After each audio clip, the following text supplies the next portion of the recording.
Holy kangaroo court, Batman! Tiki here, and I've been watching through Batman the Animated Series for the first time, going through Season 3, about to get to the middle point of Season 3.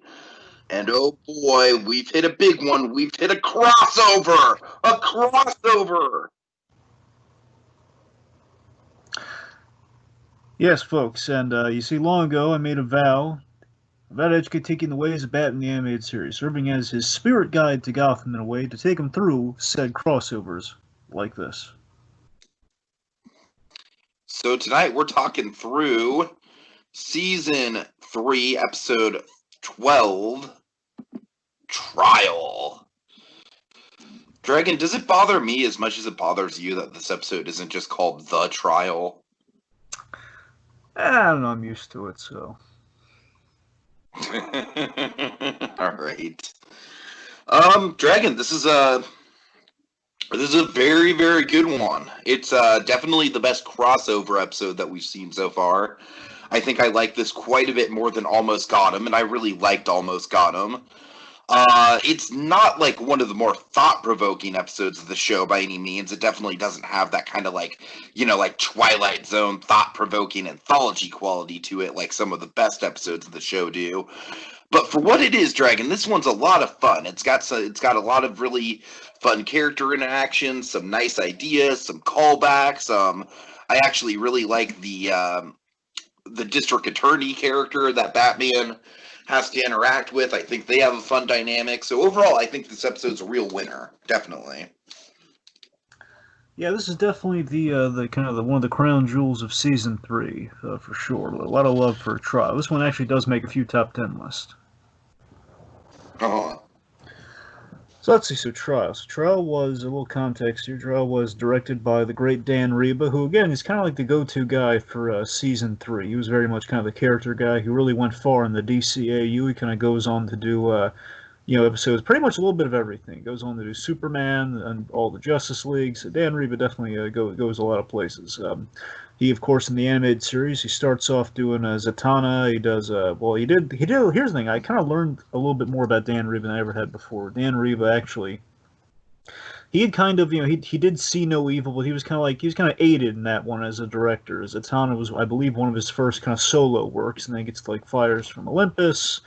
And also, he was a sequence director on Mask of the Phantasm. Again, all hands were on deck for Phantasm, so he kind of directed certain sequences in Phantasm, like the construction site. Remember when Batman attaches his cape and cowl to this this seesaw horse thing, this little like the wood horse thing. Yeah, that's all Reba magic. All right, let's see. So this is written by the big guns, folks. We had Paul Dini and Bruce Timm doing the writing on this. Them working together. They only do that on the big episodes, like Laughing Fish and Heart of Ice, man. When you get both Dini and Timm in on this.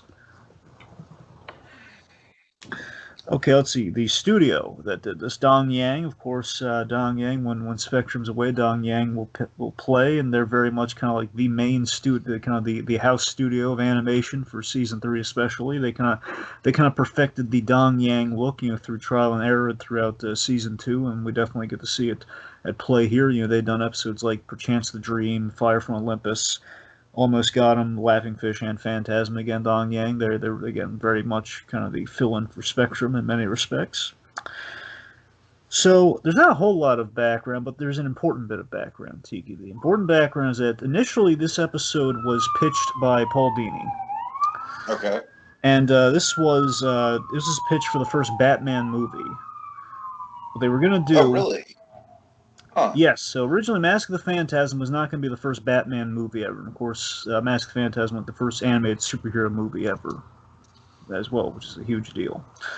So originally they were looking for okay, we want to do a feature. They're not thinking theatrical because that was like a surprise, and then midway through the production, which was a nightmare for them. But they were like, okay, well we wanted an animated TV movie or something for Batman. Let's Dini pitches first. He pitches, let's do trial. Let's do a big crossover. We put Batman on trial by the villains in Arkham. We do that sort of thing. Get a whole bunch of villains in there. People love that. It'll be a lot of fun. And again, they're all feeling that idea until Alan Burnett comes in with kind of a hold my beer moment. Okay, Paul, that's nice. That's a good story, but let me hit the Phantasm. Alan Burnett pitches Mask of the Phantasm. Let's do a Citizen Kane romance for Batman. All right. Oh. But they still follow away the good idea. Like, okay, we're going to use that though. Let's definitely get in the show. But again, when we're doing a movie, we got to go Phantasm. How can you not? So Sure. as you can imagine, given the large ensemble, and we're exploring Arkham Asylum again in a big way. There were some animation struggles in kind of making this one come together. Thankfully, it did. I think it comes together gangbusters at the end of the day, and I think you can definitely see some of the a little bit of the DNA for Dini's work in the Arkham games, especially the first one, where it's basically Batman stuck in Arkham Asylum. Right. Oh yeah, definitely. Oh yeah. Especially how the Joker's characterized too. Oh yeah. All right. All right. Okay, so you want to just kick it off? Yeah, let's do it, man. Yeah. All right. So we're at a sentencing hearing, I believe, right? For Poison Ivy. Yes, for Pamela Isley. Also, there's a little note thing I kind of noticed going on the rewatch. Is I love there's a full circle structure where we start this trial at We start with a trial at sunset. And we're going to end with a different sort of trial at sunrise. So it's like a 24-hour thing applied to the episode, which is really nice and really good lighting on the scene as well. Mm-hmm.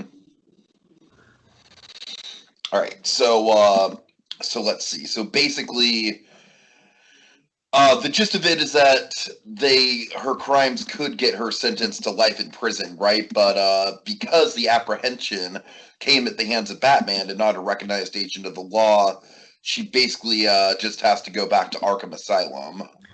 Essentially, yeah. So Janet Van Dorn, who was the new DA who took Harvey Dent's job, she was the replacement for Harvey Dent since things kind of went a little bifocal for him. She's trying to impose the max sentence, and because of the apprehension of the Batman, who's not an agent of the law, they have no choice but to return to Arkham for rehabilitation. Now, here's the interesting thing about this. Okay, so let's see. So Paul Dini, his take on the Rogues Gallery of Gotham in the animated series has always been he's always compared it to like celebrities in L.A. How anytime a celebrity commits a crime, they're pretty much like, okay, we give them like a really kind of slap on the wrist sort of sense, like, okay, there's a threat of jail, but if they go to rehab or if they do like community service or like something that we know they're pretty much not going to do is going to end up in trouble again, they'll be out in the streets instantly because it's a tourist trap. It's a tourist attraction. You can't jail the big time celebrities, and that's kind of the effect he kind of implied here. With the exception of the Joker, who really that one's just like they're like the jury's out on that one. The Joker is like the exception to that rule because the sentences aren't really superimposed on the villains because it's like, oh my god, it's like with Veronica Vreel when she had her party in Birds of a Feather. Like, hey, let's, what a gas. We've been robbed by a celebrity villain. Oh, that's cool. Of course, Joker, more like Dredd in that case. And basically what we did here is we added a layer to it, a layer of legalese where Batman, despite being a necessity to catch these bad guys, he's outside the law and he's kind of grounds for Arkham Asylum. Basically, we can't try these guys and get clean arrest, as in like they committed a very serious crime. Well, no, they were arrested by a guy in a bat suit who debatably drove them crazy in the first place or mitigated the circumstance. Therefore, that kind of gives them a gives them the Arkham get out of jail free card, as it were. Yeah. So that's the kind of thing. You need Batman to stop him. By the same token, he leads to them going to Arkham in the first place, or at least that's kind of like the layer we've kind of added here. So it's really interesting. Right. So like Ivy gives a smile to Janet, like, yeah, I'm going to Arkham, not like the max sentence. A little smile which kind of fuels Janet's fires, which is definitely gonna pay off throughout the episode. Oh yeah. So she's getting led back to Arkham. Harley is just, of course, over the moon to see her. Like, Red, you're back! A little bit more of that Harley Ivy your friendship again, a little a la Paul Dini, the Harley and Ivy episode here. But again, I love the sadness on Ivy, where again, yeah, she got the victory of going to Arkham, which means like not so hefty a sentence, but still, she's back in confinement, and but her old pal Harley's got some good news for her. So essentially, Jervis is throwing a party, Dragon. Yep. And he's got the invitations. Yep, we're throwing a little party, Red, and Jervis has the invitations. Of course, are the mind control little hat cards that he puts in the hats and controls people. Also, you'll notice Harley, her first time in pigtails, which they kind of applied to the design after this. She always has the pigtails like her jester hat. Oh, nice. All right, so the point being, chaos is going to ensue in Arkham Asylum, and kind of a mass breakout of some sort. Again, very kind of proto-Arkham game is about to transpire. Mm-hmm. So here's something All interesting. right. So TJ. meanwhile, go ahead. I never caught this until the rewatch here. Is that there's a very unique. It's either an edit or a mistake. You be the judge. I think it's an aesthetic choice, but go figure. It's that we see Janet walking out of the courthouse, and she's talking to the press and basically giving her very doing her very anti-Batman stance. Very like she's very anti-Batman.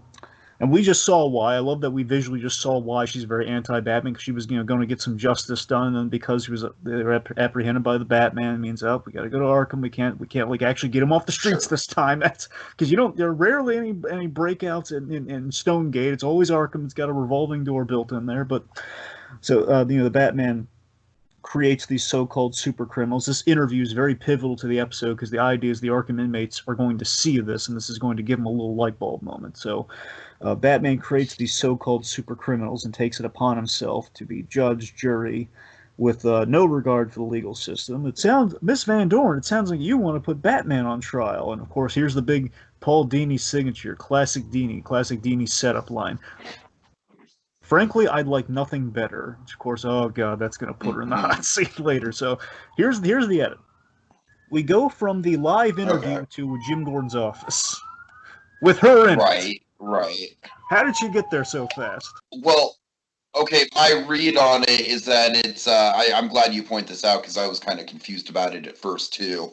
But my read on it is that essentially what we're doing here is we're kind of like Gordon is. It's basically a time jump track, and Gordon is showing her the news footage that he saw on the news, and he's like, "Hey, look, like you're speaking too bad about our boy here, man. Like you got to cool down on this." I think so that's how I read it. It's essentially a way to pass time. I do. I'm just saying, like on the rewatch, I completely forgot about like how they edited that. But again, I think it's absolutely intended to be what you're saying right now. Yeah. Yeah. All right. So, but again, in Portland, we need the interview. She's saying, go ahead. Sorry. I mean, in Portland, we need it to be an interview so the Batman villains can see it. So the point being, we need that, but we just add a little we try to tie in the moments together a little bit there. Okay, go on. So she's basically saying, she can't allow your pet nut to run loose in my city. Really putting her foot down. And then Gordon, he gets very serious. He looks out the window. I love the red glow, Dragon, the red glow outside. Janet, this is a war zone, and Batman is our best weapon.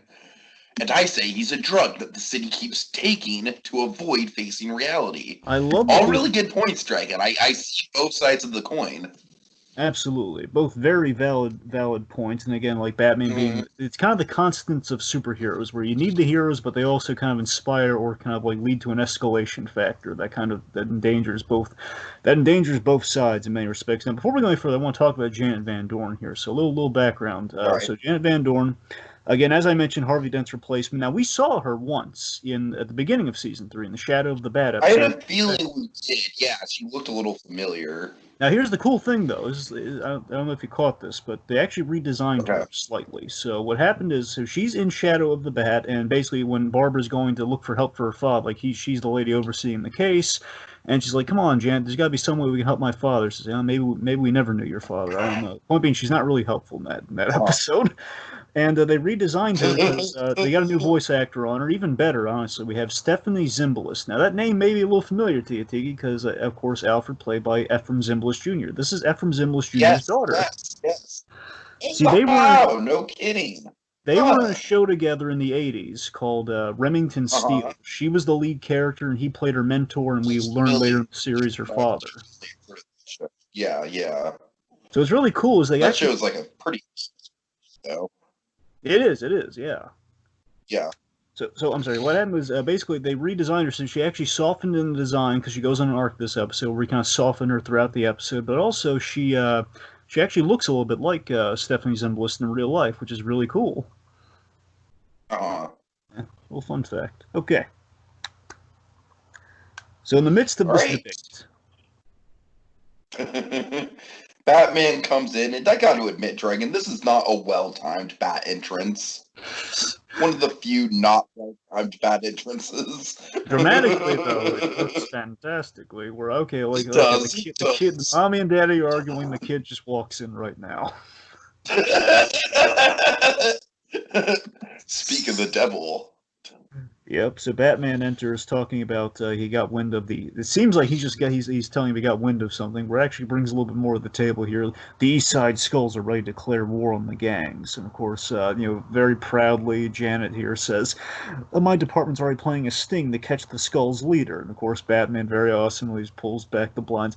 Don't bother, and we reveal he has the leader of the East Side Skulls hanging upside down, tied up outside the window, ready to be taken out of the equation there, so the gangs won't go to war. Also, you'll notice a little bit of a Punisher nod with the skull on his shirt there. Sure, sure. All right, and Janet's just like, all right, come on, this is what I'm talking about. You want to be a hero, you take off that mask and you put on a uniform. And again, she And doesn't Dragon Batman just nopes the fuck out of there, man. This is one of the few on-screen bat exits we get. It's a snarky bad X. You know he means business when he disappears in front of you. Right, exactly. Because that's what he just wants you to know. It's not like an accident of like, oh yeah, he must have just like because he always does that. Like, no, he intentionally wanted to give you the cold shoulder there. Just right in front, just to show, yeah, I'm done with this conversation. You can't stop that sort of thing. But basically, what she's saying here, is that what she's proposing, like take off a mask and put on the uniform. That would defeat the entire purpose of, again, he can operate outside the law. Otherwise, just give him a badge while he's wearing the costume. What's the difference? That's what I'm saying. So, anyways, yeah, this is the last time, she's saying very defiantly. Important plot point here, a little plot nugget for later. She, to make a point, she takes a little batarang from the batarang in the bat rope that's attached to the East Side Skull guy hanging out the window, puts in her little coat pocket. Next time I see him, it's going to be a different story. Again, Tika, this is Dini writing for you. The little hanging Chad there, a little setup. Like next time, it's going to be a whole different story. Oh yes, Janet, just wait, A few hours. Oh, yeah. I love the 24-hour cycle of this episode, man. Because again, like the sun is still is it's like sunset when Batman's in the office for the day, and then of course later it's going to be at night, and basically go through the whole 24 hours. It's really cool. Yeah, for sure. All right. So she's cursing out Batman. Meanwhile, who's she meeting with for dinner? Bruce Wayne. Dini lives for these sorts of scenes. I'm so glad we're able to meet on such short notice, Janet. Yeah, Dini lives for scenes like dapper this. as ever. He is. Where you can have Bruce just kind of sitting in the. Yeah, Bruce doing a little bit of detective work on the side. I think the idea that's implied to me is that Bruce Wayne does support, like Batman does support Janet Van Dorn as the new DA, and like probably Bruce Wayne can like striking up a friendship, kind of like he had with Harvey Dent, just not as deep cuts, like not as like they didn't know each other for years and everything. It's like, okay, well, I support her, I endorse her. At the very least, he's like keeping tabs. Exactly. Well, either or, absolutely. Yeah. So the two are sharing some, very, very cordial here. The two are, having some dinner together here and saying they both share a goal to aid to rid Gotham of the Batman. Of course, we're going to get definitely a payoff by the end of the story as well with the other side of the duality coin, if you will. So let's see. So she I love that Bruce is trying to make a case for Batman too. Just like he's not all bad. See, just saying, Batman, he's come through now and again. You got to admit that. Yeah, but look who he's creating. Again, she's having a more civil version of this conversation than she had with Batman earlier. Here, where sure, but look at the lunatics he's created in his wake: Joker, Two-Face, Poison Ivy, the rest. And you'll notice she has a little glasses case here with her name monogrammed on it. Janet Van Dorn, JVD, and importantly, we are going to see this later on as a little calling card. So she puts her glasses in the case and she goes off because the waiter, who is voiced by Mark Hamill, by the way, again getting the multiple voices in there. Nice. Mark Hamill, as the waiter shows up, says, "Miss Van Dorn, you have a phone call." So she goes off. And then we have, later on, we reveal, like, half hour's gone by, and, like, he asks the waiter again, "Have you seen Miss Van Dorn?" "Oh, no, not since the last half hours, not since I gave you the phone." And, of course, Bat Signal comes on.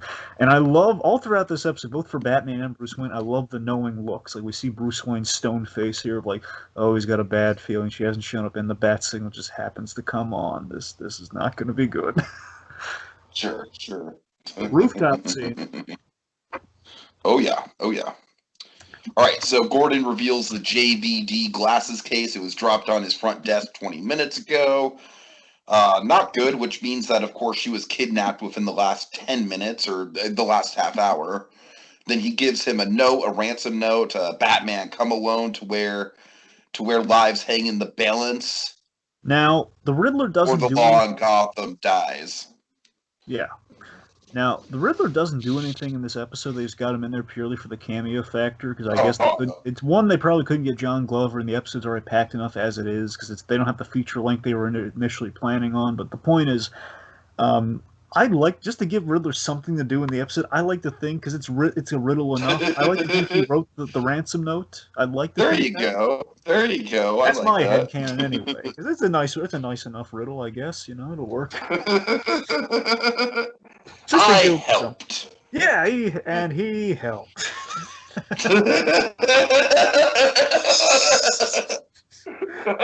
Okay. He's just sitting there in the jury box, just like, yeah, I wrote that ransom note. I got Batman here. I played my part. Big old smile on his face, arms crossed, and I helped. I got him here.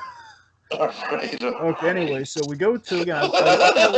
I love how we maximize our locations in this episode. So we go to the courthouse, and again, using that location from earlier during the interview and everything, a little kind of squared off area. So Batman shows up.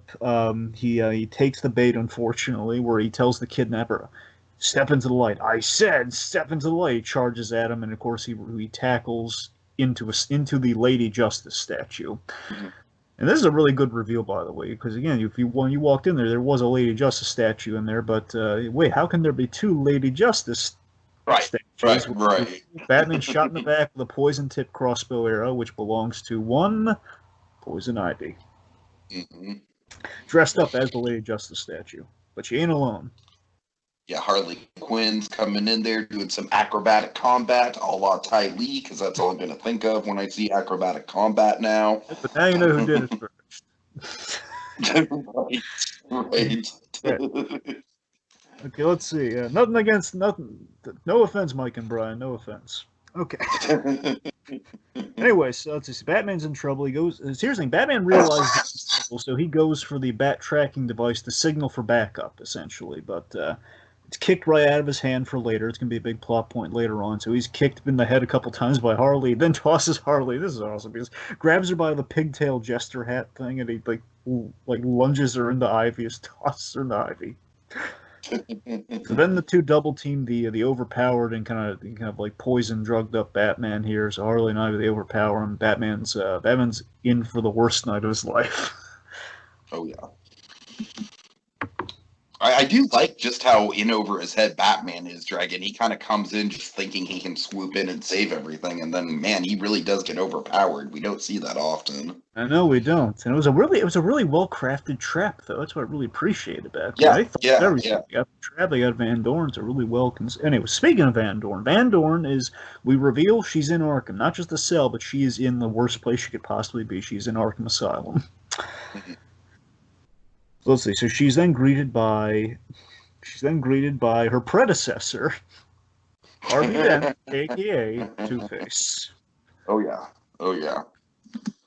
Don't get too excited. All right. So essentially, Two-Face is setting up this whole thing. Like, thanks to the Mad Hatter, we've got Batman here, and we're gonna put him on trial, and you're gonna defend him. Yeah, like the white coats can't hear you, and of course, like they're messing with the guards and the doctors and everything, having them walk around like throwing tomatoes at them. Just. I love how she asked the logical question, like, "Why don't you escape? You're gonna escape, right?" And Two-Face is just like, "Eventually, we got some legal business to settle first." Certainly. So let's see. So we have, Two-Face wants to throw a trial. And here's my question to you: who do you think got the idea for this? You think it was Two-Face or the Joker who had the idea to do this whole thing? Ooh, I'd like to think it was Two-Face, just because he seems. Because honestly, when you look at the Joker, when you see his role in the episode, he doesn't really take the trial all that seriously. Whereas Two-Face, I feel like Two-Face really is taking the legal process the most seriously out of all of them. So I would like to think it was Two-Face's Me idea. too. That's the thing, because here's the thing: there is a Joker swagger to it in that, like, it seems like a Joker idea to see Janet Van Dorn on the news giving. I just feel like Joker is just kind of going along with it, though. He's just kind of having fun with it, just I based on the actions in the episode. I think no, I think you're right, Tiki. I'm just saying the only other evidence I would see is that again, it feels like a classic Dini thing of like Janet Van Dorn opened herself up for something, which is kind of Dini Joker 101. If you give him like an Sure, inch, he's going to take a mile. But again, Two Face has more stake in this. Like that's his replacement, and again, there's a little bit of a Batman connect. And they all want revenge on Batman. So again, either or maybe maybe it was a group idea. I don't know. The point being, it works. But Two Face definitely the perfect character to kind of frame all of this around. I love that Two-Face is the one giving us the lowdown on what's going on here. Given again, it's probably going to be his idea anyway. So Janet's going to be provide defense to her client, which is Batman in a straitjacket carried in by Killer Croc. All right, Killer Croc's got a couple of really great moments this episode. He does. One. He does. So Janet here, she's caught up in the absurdity, talking over with Batman for a moment here. Like she thinks, I think you belong in here with these guys. I can't defend you. And I just love Kevin Conroy's just blasé, just like, oh, whatever. Now is not the time for your petty debate and squabble right now. Okay, it's their game and it's their rules, which means you have no choice. I mean, we got to make the best. I love this. This is classic Batman logic, Dragon. This is classic Batman logic. And again, Batman on the sly here, he's stalling because he knows Gordon or the GCPD are going to, whoever's going to be on the scene first is going to provide backup. So he needs the stall. So he's like, we got to go along with this. We got to stall. Can't keep the. So anyway, so then the Mad Hatter walk. I always love this. I love Roddy McDowell's the Mad Hatter. I love him so much, and I miss him so much because ever since he passed away. Anyway, the point being, I love this line. Always out of context of the Mad Hatter. He comes in like Killer Croc says, "We gotta go. It's time." And then the Mad Hatter says, "Indeed, can't keep the judge waiting." As he has like rings the little bell. What I'm saying, I don't know why. It's just so fun. I hear you. So then Two-Face frames the irony of the whole thing along with the Mad Hatter here, saying, "You said it yourself. Batman made every one of us." And basically, Mad Hatter is very gleeful. Again, a character who feels like Batman kind of robbed him of justice many times, hence the whole perchance the dream of it all with his revenge on Batman, kind of getting his own justice. So we're going to put him before the bar to face our justice. And of course, Two-Face gives it a 50-50 option. You get him off, you both go free. He goes down, you take the fall with him. Mad Hatter, again, he loves the irony, and Two-Face do you remember what Two-Face's original suggestion was for the matter? I don't have it written down, no, sorry. Two-Face, he says, personally, I suggested a slug between the eyes, but I lost the coin toss. I'll just shoot him in the head and get it over with. Again, that doesn't mean Two-Face couldn't have come up with the idea. It just means the bad side of him didn't want the ironic Harvey Dent path. He just wanted, let's just kill him, let's just shoot him in the head.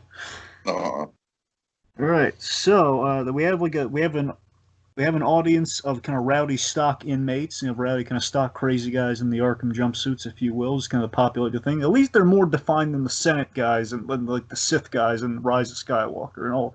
Oh God! Oh my God! Yeah, those are like the ultimate, just like undefined, like what the hell are they doing here, hench people? Because if Arkham was just the Batman rogues, it would be a much smaller place. Let's be honest. No, you're right. Yeah. That was a good way to economize things.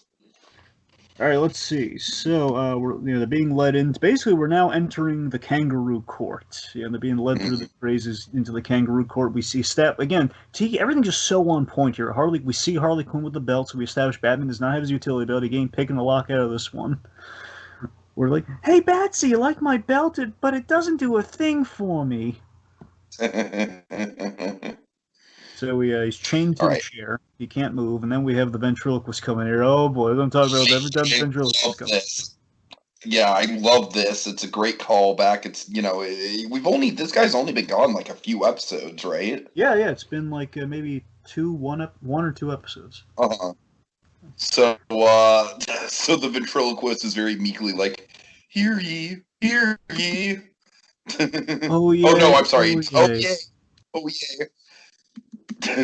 Then He Ben says, Stark. "Oh yeah, eggs, Oh yeah, dummy up." dirtbags. I gotta do everything for you. It's now in session. The good people of Arkham Asylum versus the self-righteous vigilante called Batman. I love how one-sided it is. Like, the good people of Arkham Asylum versus the Right, self-righteous vigilante. Batman. right. Batman. So I love that everyone has their assigned roles here. Killer Croc's the bailiff, the ventriloquist is the clerk, and of course, Two-Face the prosecutor and the jury. It's the whole bunch. It's so much fun. All right. So speaking of the jury, we have a prosecutor ready and the fair and impartial jury, which of course we have Dragon. we have Scarecrow, we got Riddler, who again does nothing, but he's there. Scarecrow, Riddler. He helped. He's very proud of himself for the contribution. I'm with you, man. That's as far as I'm concerned, Riddler helped. Okay, so you have Scarecrow, Riddler, Harley Quinn, Mad Hatter, Poison Ivy, and Killer Croc, who again's doing a little bit of double duty. Again, they have no idea how the real court proceedings works. They're just So the jury's just like, hang him, shoot him. It's Rock. Tiki, this is gonna sound crazy. Okay, I can never prove it, man. I can't prove it, but I'm convinced that Aaron Kincaid, who does the voice of Killer Croc, does not say "hit him with a rock." What? I'm convinced that. What does he say? No, here's the thing. Like on the closed caption, it says "hit him with a rock." No, Tiki. I'm saying the line is "hit him with a rock," but I don't think that's him saying it. Oh, you don't think it's Rock saying it? No, here's the thing. I think it's a different actor doing the voice of him in that one moment. Okay. I see what you're saying. I'm sorry. You know what I think it is? This is a deep cut thing. I like to think, and because it's either someone like doing the scratch for it and this left it in, like could, for all we know, it could be like maybe Bruce Timm doing the scratch. But you know who I really think it is? I think it's Kevin Conroy, because as an almost. Oh my god! As a reference to, again, now in the original, now in Almost Gone, Kincaid does do the voice of Killer Croc. Kevin Conroy does not do an impression like you'd think, but this time I think they reverse it. I think they actually have Kevin Conroy say, "Hit him with a rock." Hit him with a rock. If you line the two voices up, you'll see it sounds different than the way Aaron Kincaid usually talks as Killer Croc. I don't know. I could be crazy. I could be Zapruder footage right now. Say whatever you will, folks. I'm gonna let it ruminate there. Okay, gonna move on. So. And now all rise for the most benevolent, most merciful Judge Joker. Yeah, this is a great design. I love the way the Joker looks. Wonderful, man. Mark Hamill is just absolutely on fire. He is. It's a great design. Him in the robe with the old-fashioned, kind of powdered wig that judges used to wear way back in the olden days, and the oversized gavel. Guilty, as I was promised the chance to defend my client. Then, oh, very well. Like it'll make a difference. Okay, just have this completely wacky judge who's not going to listen to any objections. It's gonna be so fun. All right, so then Two-Face gives the opening statement, basically saying, we're all freaks and monsters because of Batman. And he gives basically, again, he basically gives her perspective on Batman that we've already established. It kind of throws it way back in her face, which is interesting. Exactly. Yeah. That's pretty much it. Not much of an opening statement. And again, folks, it's like it's not that they don't know how the court proceedings works. I mean, the writers of this episode is it's literally just like a mock court. It's like it's like the court in The Dark Knight Rises. It's like they're not even trying to do it fairly. Exactly. It's a twofer in that, one, it's a kangaroo court, and two, there is runtime to consider here too. That's why you don't have they completely sidestep her opening statement. We just go right into the trial. Like we're ignoring proceedings. And here's the funny thing. The funny thing, though, is like Joker doesn't know. I assume Joker does not know how an actual trial works anyway, because Joker seems like he's like the least knowledgeable about court proceedings out of anyone, honestly. Because you got to remember, the fun idea with a lot of this is, and I can only glean it by what we do with Poison Ivy, is that most of these guys, especially the Joker, are usually unfit to be tried. Hence the Arkham Asylum of it all. So therefore, they don't really know how a trial works. Some of the obviously Two-Face would know. there are some exceptions. That's why he's probably the one who concocted all this in the first place. But Sure. And this is the thing we do in the comics sometimes too, with Two-Face, like in No Man's Land, he put Jim Gordon on trial. So they've done things like this, and like Two-Face holding a trial for somebody. So again, anyway. Okay, let's see. So after the opening statement, we just kind of fire right into it here. Counselor, proceed. So call your first witness, and of course, she doesn't even get to call her witness. We have it called for her. Yo, Hats, says the Scarface. Hats. I like that. Yo, Hat. This is a fun. Yo, Hats. I love the fun continuity from the villain's perspective. This is where we kind of play with the continuity, but from the villain's warped perspective, how Batman ruined their plans here. Maybe a little almost Gotham-esque. Also, Dragon, did we miss the cutaway to Gordon? Not yet. Okay, just making sure. Right, let's see. So, okay, let's see. So, anyways, at the point that Mad Hatter's on the stand here, he's basically, just to summarize a little bit here, of course, he kidnapped and brainwashed the one, which he blames Batman for. Like, he gave me no choice, and you could have just respected her wishes. I'd have killed her first. Then he reel out. You got a gas and he catches himself. I retract that statement, please. Then Joker's just like, are we supposed to be writing this down? I'd like that last statement stricken from the record, please. Record? Are we supposed to be writing this down? Oh, God, this is so funny. Again, he's never been fit to stand trial. He's the worst person to judge this. It's so funny. All right, okay, let's see. So after that, okay, anyway, so let's see. Batman. So again, Batman's still on the trial here. Now we cut to Gordon. So again, can we continue? Okay. Like just Batman's just going with it here, and he's hoping that Gordon's going to arrive with the backup as he finds the bat tracking device. He kind of finds the pieces there. Mm-hmm. Let's see. Then we go back to things here. He objects that, Your Honor, I object to this witness. She's obviously trying to influence the judge. And of course, we reveal it's Harley Quinn, just like coddling the Joker's head like high school sweethearts. What makes you say that? What makes you say that? And of course, oh, never. I just love Jazz. Like, oh, never mind. She just knows, like, why am I even? It's like this is like the opposite of My Cousin Vinny. I'm in like this bizarre My Cousin Vinny. Harley actually makes a case like pretty much for Batman, which is a weird mistake for her to make. She's basically just like, I just want to say that without Batman, I would have never met my pudding.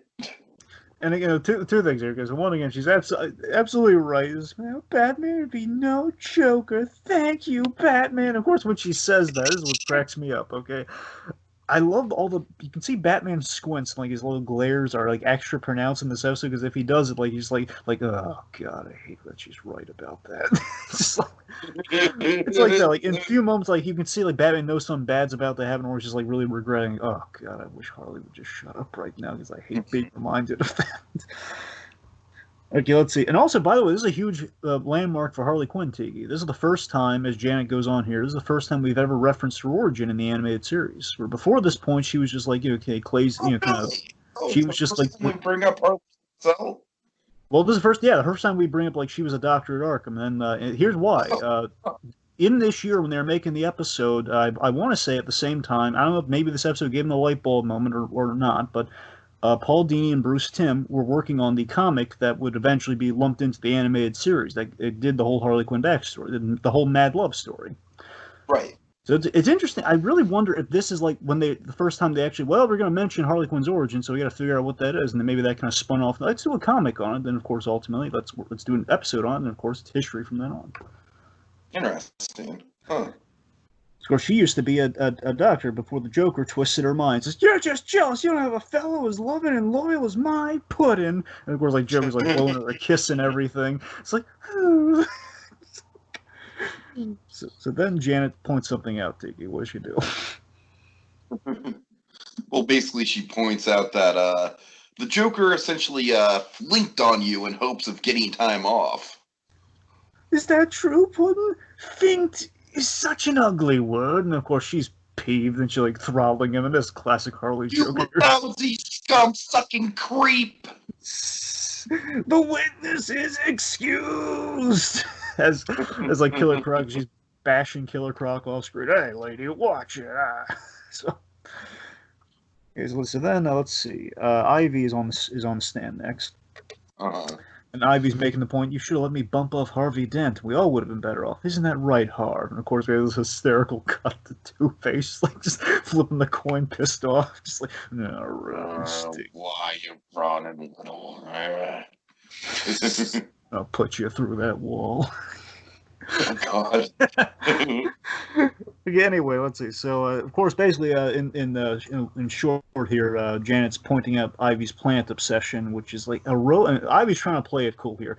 Darling, a rose is just a rose. I mean, I like plants as much as the next person. Rose is a rose. So then Joker, by the way, this is hysterical. Joker. All of this, he's reading a comic. He's reading like a Jerry Lewis parody comic book. It's called Jimmy Levitt. Of course he is. It's called Jimmy Levitt. Which is their way of Jerry Lewis gag. Anyway, so he's reading a comic book, and so she just goes over and she plucks the Joker's flower. What about the judge here? He just plucks a little flower here. As he just kind of plucks a flower and essentially is giving it his death sentence and killing. And then basically she's messing with Ivy's mind, trying to get her crack on the stand by kind of like chicanery style, just like plucking. Plugging the petals one by one until it's all gone, honey. Stop it! And she's like losing, and then she just full on jumps and attacks Van Dorn, which you can only get away with in Arkham. Okay. So then she's being dragged away, but of course coming across Scarface's. You know you're beautiful when you're angry, sweetheart. Basically gets double slapped. Both the dummy and the ventriloquist get slapped. Ha! He's loving it. He's eating it up. All right. That's the closing statement.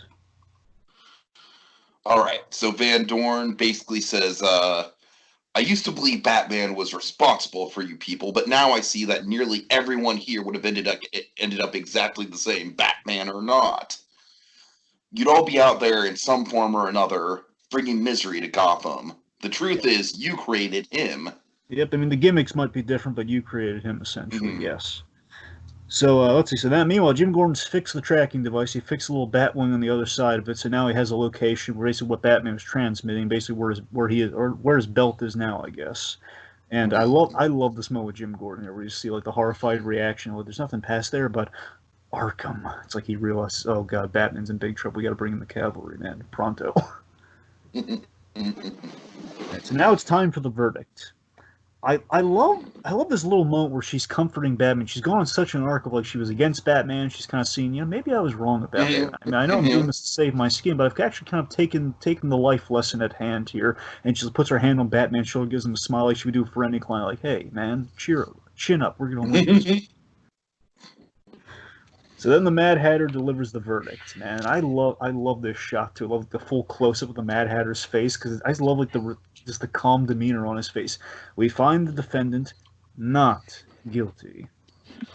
And like Janet's astonished. She's amazing. Again, this is a pure Dini. This is a Dini writing moment here. Like only Paul. Oh yeah, totally. Of course, the villains would find him not guilty. Of course, because that's brilliant. But of course, there's a catch. So the Joker's impressed. Yeah, the catch is basically like, well, because we're so violent and depraved, we're just gonna kill you anyways. We're so violent, rotten, and depraved. We're going to waste you anyway. And of course, one of my favorite deliveries in the whole episode from Mark Hamill. A beat, that's all, folks. And instead of a gab, he brings down a rubber chicken, and he says, a beat, that's all, folks. Let's mambo! That's quintessential Joker right there. There's the non sequitur. Totally. There's the you never know what he's gonna do. Okay, let's see. So now, So now, as so Batman's in trouble here, as you probably guessed, they're all being led away to a kind of an execution. Ben's getting led to like an execution chamber. I want to say what they plan on doing. By the way, is they strap him to like the electrotherapy, the shock therapy room. Basically, shock therapy, yeah.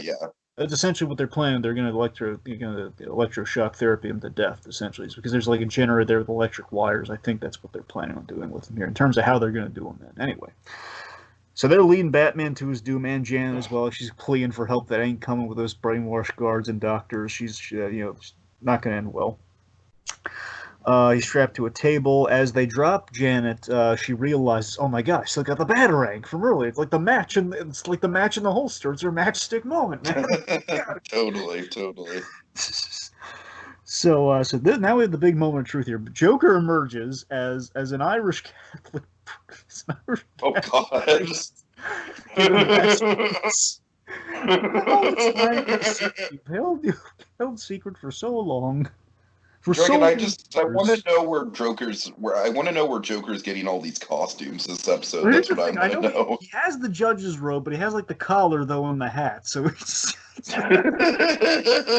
if you're asking for logistics, I can only imagine like a priest comes to Arkham for the dying patients. Maybe it's a guess. Oh I God. don't know. Maybe they killed the first. I don't know. No idea. Okay, well that got dark. Thank you. Well, it's the Joker. All right. Okay. Okay, let's see. So now we have the big moment of truth here, where Jan has a moment here where we're going to see brothers and sisters. I love that he and Harley have made up to like pats her on the head and everything. Like, okay, Right. they're America's Ross and Rachel. It's what's gonna happen. They're gonna kiss and make up. They'll be fine. So now to find out the man behind the bat, and of course, classic Joker. I love. It's like as far as I'm concerned, Joker. He doesn't need to know who Batman is, but if this is going to be Batman's death, just for the sake of it and for the proper execution of all the confession, the whole confession priest thing of it all, we're going to reveal the truth of who he is, then kill him. Hmm. Anyway, so it goes for like the Dragon, slow. what were you thinking the first time you saw this as a kid? I gotta know. I mean, I was on the edge of myself. Like, oh, guys being unmasked. Well, there's no coming back. It's like, where again, you get that.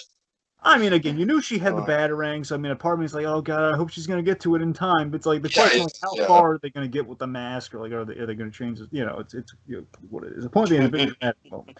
So Janet, again, if she wanted to, she could have just wait till he was unmasked, then saved his bacon, but she didn't. Change. So she throws it in the light. The lights go out. What? So now, of course, Batman pulls a bad exit now that he's been given the opportunity. Because let's face it, he could have escaped the straitjacket, but it's just like the timing and surrounded by the lunatics. He now is in an enclosed space and had darkness on his side. Theatricality and deception, powerful tools, one would say. So Batman's gone. Two-Face. I love how Two-Face uses his lighter to kind of light the room again, like some lighting in all this. Of course, we have Batman doing this ultimate intimidation thing here. It's just like he can't get out if we all block the entrance. Like, who says I'm leaving? That's really cool. Does a stealth takedown from behind Harley's, like she puts his hand over her mouth, like she's gone. She has the belt. We need to get that belt back. So of course, one of my favorite bits here. So then we reveal Harley being held upside down in the straitjacket as they're looking around, and we have Two-Face saying, "Nobody panic!" And then of course Joker comes in with a perfect line here. Okay, stop panicking. I can't tell you how many times I've used this line, Tiki. Hey, stop panicking. Yeah, I hear you.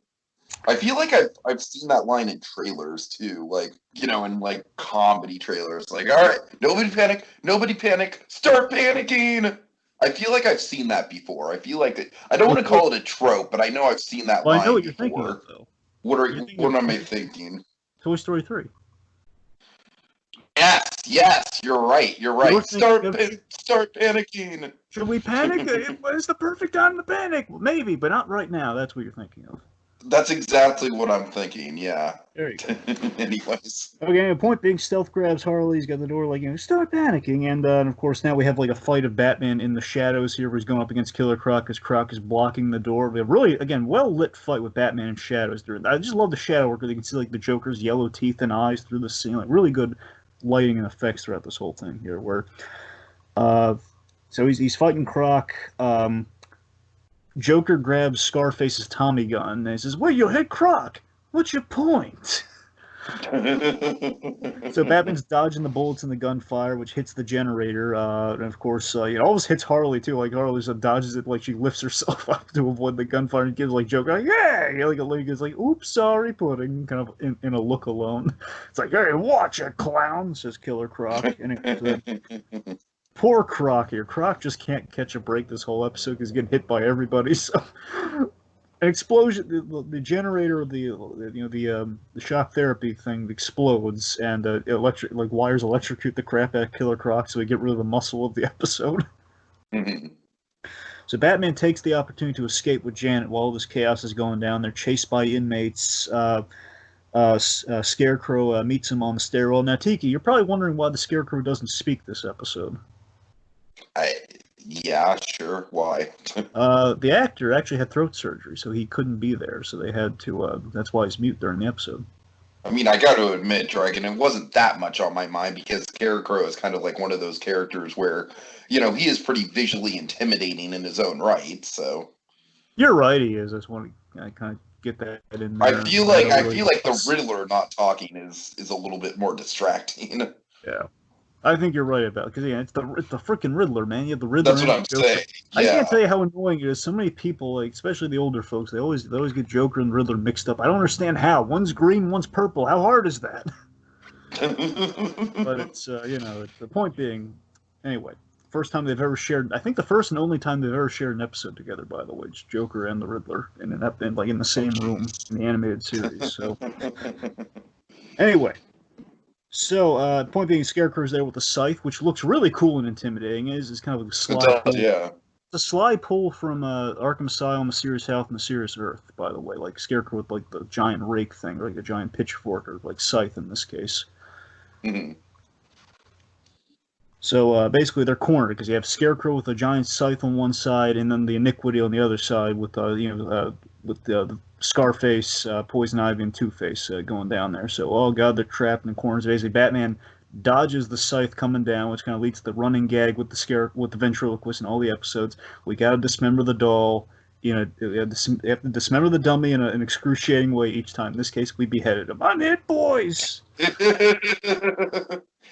I love that that's a runner. That's a great runner. And I love that if you notice when he's going down, he's still doing the ventricle, like, oh, as the head's going down, the ventricle is just chasing down his boss to reattach his head. Right, let's see. So, okay, so then the point is they're going forward here. They're all cornered yet again with the Mad Hatter and Ivy and everything. So Batman uses the grappling gun to go to the roof with Janet to get out of there. Thankfully, Jim Gordon, the GCPD, they kind of quail the chaos in Arkham right there, like freeze, and like Gordon getting there right in the nick of time. Good for you, Jimbo. Mm-hmm. All right. Meanwhile, rooftop battle. Oh God, this is great, Dragon. I love the visuals of this. This is such a great idea. So Judge Joker is trying to hang Batman, and it's so fun. I love the counterbalance effect of Joker is just having the time of his life at this point. Like he is just completely out of his mind.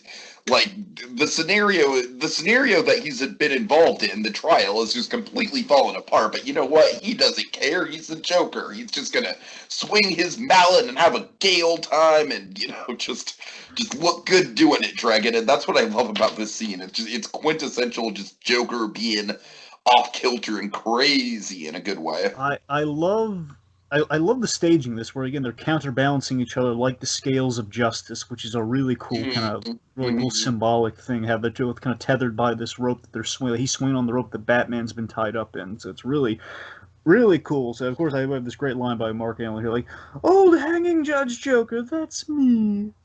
He's just swinging there and beating with the gavel, the giant mallet-sized gavel here, and again the counterbalance effect here. And of course, what happens is Batman kicks him. Of course, as the Joker goes down, he lets go of the rope, so they're both falling. Batman, nick of time, grapples up and nabs the Joker on his way up. So day is saved. Awesome stuff there. And then we have the important part of the episode, kind of our big full circle moment. So now the sun rises, and Batman and Janet have a little scene together. What happens? Yeah, so Janet's basically saying, I see now that we do need a Batman, that there's a need for the things that you do, but I still want to work for a city where we don't need Batman. And Batman, with a smile on his face, says, "So do I." Yeah, and that's a really good ending, Dragon. It's a classy, low key, but still really impactful ending. I really like the way it went out. It's like a perfectly drawn Venn diagram of story right there. Like, what do these two characters have in common? They want a need for a Batman in Gotham, which is kind of a beautiful ending in that regard. It's perfect. To me, that episode really puts this, that beat really puts this above something like Almost Got Him, where Almost Got Him is a lot of fun, but there's not a ton of substance to that one. Whereas this one is arguably even more fun than Almost Got Him because it's got more characters, more interactions, more gags. But at the same time, it's also got, kind of like an interesting, I don't want to say like a Twilight Zone message, but definitely a moral, definitely a nice beat at the end, a nice tag, something to think about. And that's always appreciated with Batman. Yeah. All right. So, final thoughts. Final thoughts? Well, I think I pretty much just said my final thoughts for the most part. I think this episode is, a very, very good villain crossover episode. It's really fun, but it's also pretty poignant and thought-provoking in some spots as well. So it's, I would say, Dragon, it's not up in my top 5, but I would probably say it's solidly in my top 10. Good to hear. So, final thoughts for me. I think it's such a great pitch for an episode with all the Dini swagger, man. I mean, all the Dini swaggers in there. Got a little bit of Harley, got some Joker action. You got some really clever stuff. We're setting an arc. I'm like, all the Dini swaggers there, buddy boy. Not just. It's not. I love that it's not just an ensemble piece, but it is an examination of Batman through the eyes of another person, which again is like a Dini specialty. He loves doing that sort of stuff. Like we've kind of seen like the ancillary characters, like Joker's favorite with Charlie. With Charlie Collins, for example, like we see one guy caught in between the Batman-Joker conflict, and we do stuff like that. It's a lot of fun. It's not like, of course, Man Who Killed Batman. There's a better example right there. Again, like we're seeing it through another ancillary character, like the goings on of the Batman universe. It's not. I'm not sure. I'm really not sure we get the Arkham games or like the trial in the Dark Knight Rises, like you said before. Without an episode like this and the stay power this episode really has. Despite not getting a feature, this episode has true respectable stay power, and that you don't forget it often. That's why it kind of makes those top 10 lists, folks. I mean, for me, it is like the standout of season 3, along with Demon's Quest. I think universally it's more the standout than Demon's Quest, but for me personally, those two, they're very good episodes, like the best that we got of season 3. So this is definitely, I think, one of the high points of the third season. It's fantastic. All right. So give us a cue up for the next one, Dragon, and I hope the next one is more The Last Airbender and less James Cameron. Well, we'll see. A quest for immortality, a raider's romance, an effects extravaganza. Will Batman survive this supernatural serial adventure, or will he succumb to the secret of the ooze? Tune in next time and find out. Same animated bat time, same animated bat place. On the next visit to the animated Batcave with Avatar. Throw a rock at him! Old hanging Judge Joker, that's me.